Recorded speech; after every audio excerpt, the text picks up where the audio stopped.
Well, hello, good evening, good night, all of those things. It's about 8 minutes to 11. Happy MLK Day Eve. It's almost that day, so happy holiday. And prayerfully, you have the day off and you are enjoying it, you're relaxing, or you have some good plans, or maybe parades or something to commemorate the holiday. So I pray that you have a great one, that God is with you and you're at peace and all is well.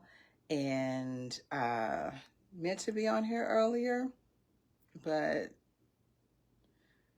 uh, like this lady used to say, first one thing and the next. So a lot of things going on today, mostly just trying to play catch up and getting through the week and getting chores and tasks and stuff uh, attempted, in some ways done, but in others just attempted, and may have to do some more stuff tomorrow. But so a whole lot of things like that just kept doing their thing, rearing their ugly head. So a little late getting on here, but here, present. Um, so what did I say the topic was for today? Wishing you a happy MLK Day and Replenish Part 2. So last summer, when we were approaching the 4th of July holiday, I believe I entitled it Replenish, but I know I talked in there about doing things to build yourself, self-care type things, doing things to build yourself back up, get your energy back up. And I talked about getting into your feminine energy in that, I don't know if I should call it broadcast, but in that episode or what have you. And in that one, if I remember correctly, I did the poem that they did on the Cosby Show, which is Lord Byron's Hebrew Melodies, also known as She Walks in Beauty Like the Night. So I recited that poem because I was saying things like that help me calm and getting to a good space. So I wanted to talk about that again, but not just for the women, although I have a poem for you today, because in that one, that for the July one, I suggested going in and reading Maya Angelou's poem, Phenomenal Woman. So I'm going to do that one today at the end. But not just the women. In that message, I said that most men are really good at shutting out the world and that kind of thing, and that we women needed to take a lesson from them and be able to shut out the world and calm ourselves and be at peace and all of that. But in this one, I just wanted to speak to the men too for a moment, and that is for you to replenish. So make sure that you do something that replenishes you. And when we are replenished, women are replenished when we get into our feminine. Men are replenished when they get into their masculine. So naturally, men are masculine. Naturally, women are feminine. But when we are stressed, we go to that opposite source of energy or expression of energy. So when women are stressed, we're more aggressive, we're more argumentative, we're more just, there's just more fight going on in us. And then when men are stressed, they kind of go soft and don't have a lot of drive, don't have a lot of ambition or goals or that kind of thing, and just kind of like letting life happen to them kind of a situation. So there's nothing wrong with being masculine when you're a woman. There's nothing wrong with having your feminine energy when you're a man. The issue is when we are majoring in the minor instead of majoring in the majors. So so that would be where the trouble would come in, because we as women need that masculine energy to get things done when we need to get things done. So it's not a bad thing, but when we're stressed, it's like overdrive. We go into it's too much, and it's because it's not our major. And in the major, thinking about college, your major, I don't remember the number of hours, but it was a lot of hours. Let's say it was probably like 35, 40 hours that you needed for your major. And for your minor, you needed like 10 or 11 hours, maybe 10 or 12 hours. 12 hours is a semester. So one semester's worth is good enough for your declared minor. But your major is those other 3.5 plus years, depending on how long it took you to finish school. So that's an idea of the delineation there. So we want to put most of our energy in the major and the rest in the minor. And so for women to get out to de-stress and to replenish, then we need to focus on things that bring us into our feminine energy. And that's usually softer things like a hot bath, which is what I just had, and it was nice. So, I was thinking I need to do the live, but I'll probably do a better job if I have my hot bath first. So, and again, it was very nice. So things like that for women. What else? Some things probably go both ways, because I'm thinking like soft music and stuff. That might help a man out. I don't know. Probably not when he's trying to get into his masculine. But things like that. Manicures, pedicures, massages, things of that nature. Those are things that help me. Poetry, like I'll do later with that poem. Those are things. And then for men, I jotted down a couple of things that help them get into their masculine, which helps them to de-stress and helps to replenish them. And that's like hitting the gym, going to lift weights, doing something competitive like sports or watching sports, pickup game, a basketball, or some other outdoor activity, hiking if you live somewhere where hiking is available, and things like that. So it's not an exhaustive list because I'm not a him. so I don't know it that well, but I think that probably hits the general idea. And again, most men are good with de-stressing and shutting the world out and that kind of thing. But y'all holler at me, let me know some more, and I'll share them at another opportunity. So that's what I wanted to talk about today. And just a quick scripture, which we did last week when we did the prayer. And that's Psalm 23. And I'll just do the first 2.5 verses. The Lord is my shepherd, I shall not want. He maketh me to lie down in green pastures. He leadeth me beside the still waters. He restoreth my soul. So he maketh me to lie down in green pastures. So this is the sheep. The Lord is my shepherd, I shall not want. So think in terms of sheep.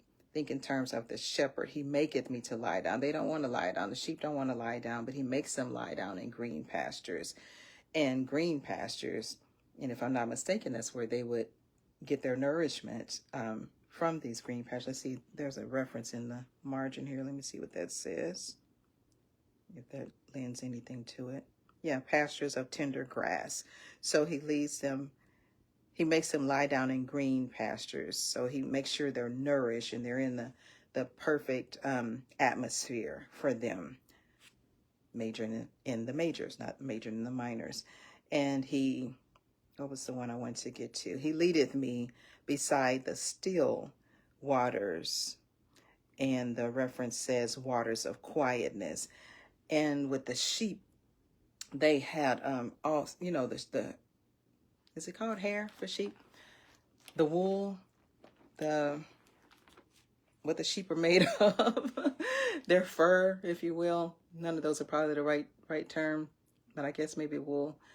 But we know how curly and thick and all of that is. So if they got into some waters that were rushing waters, waters that were not still, it could take them under because of how thick their hair was, and the weight of that, it could destroy them.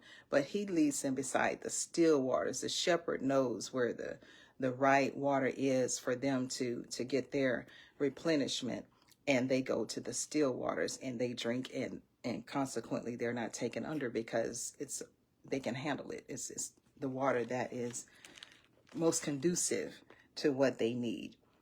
Let's see. He restoreth my soul, your mind, your will, your emotions. So God restores. And then we know that when God restores, he always brings it back to better than the previous. You know, most restoration, they try to get it to what it was original, but God will give you better than what you had originally when he restores. So finally, and I pray that you will take this, and maybe tomorrow, I don't know, I'm doing this late, so there may be, may not have time to try to work in some kind of something tomorrow to help replenish you. But whenever you see it, and then just also in this season, because we're changing the guard tomorrow for 4 years, and a lot of people are upset to the extent that they're physically ill. Well, I wouldn't say a lot of people, but I've heard that there are some people who have been physically ill since the last election. So that's stress. And we gotta work on the stress. We're not gonna ever be without stress. So we gotta do things that continuously helps us to de-stress. We gotta allow God to lead us beside the still waters. So yeah, so maybe you can work something in tomorrow on this holiday, but even if not, just work it into your routine, work it into your plans so that you can continually calm your mind, calm your nervous system, not always be in flight. What is it called? Flight or fright? I mean, I'll be saying that right. Fright or flight, but that response, that the response of your nervous system, like if something was after you to kill you. We kind of live in that state. So we have to calm that down, calm down our nervous system, regulate our minds, find ways to be at peace. So, and God will show you different things. Ask him, like, God, what do I need to do? You know me, you're my shepherd. The Lord is my shepherd, I shall not want. What is it that I need to do that will help me to not have to not be all caught up in stuff, and to be at peace, and to be able to focus and be able to live my life and enjoy my life for the rest of my life. So and he'll show you what to do. So I want to do this poem for all the women, and what I want you to do is go find it and like pull it off the internet, and then get somewhere in front of a mirror and say it to yourself. Now, there may be a word or two in here that you're like, oh, the preacher is saying that on here, but it's in the Bible too. These words are found in the Bible. Read Song of Solomon. You'll find a whole lot of stuff in there. So no judgment on this poem by Dr. Maya Angelou. So this is again for all the women who will see this. And I see that Tiny's watching. Hey, Tiny. Bless you, my friend.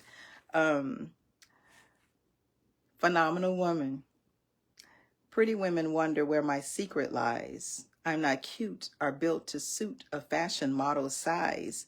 But when I start to tell them, they think I'm telling lies. I say, it's in the reach of my arms, the span of my hips, the stride of my step, the curl of my lips. I'm a woman, phenomenal woman. That's me. I walk into a room just as cool as you please, and to a man the fellows stand or fall down on their knees. Then they swarm around me, a hive of honeybees. I say, it's the fire in my eyes and the flash of my teeth, the swing in my waist and the joy in my feet. I'm a woman, phenomenal woman. That's me. Men themselves have wondered what they see in me. They try so much, but they can't touch my inner mystery.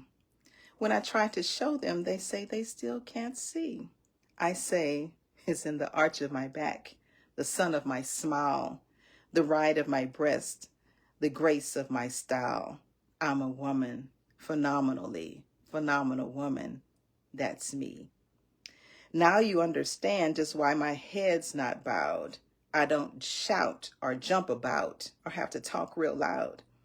When you see me passing, it ought to make you proud. I say, it's in the click of my heels, the bend of my hair, the palm of my hand, the need for my care. 'Cause I'm a woman, phenomenally, phenomenal woman. That's me. So ladies, go pull this poem, get in front of a mirror and read it to yourself, and that will help you in the pathway of replenishment. God bless you guys. I love you, and I pray that you've gotten something from this, and we'll go with God on this topic in the future and let him minister to us. God bless you guys. Have a wonderful MLK day and a wonderful rest of your week. Bye-bye.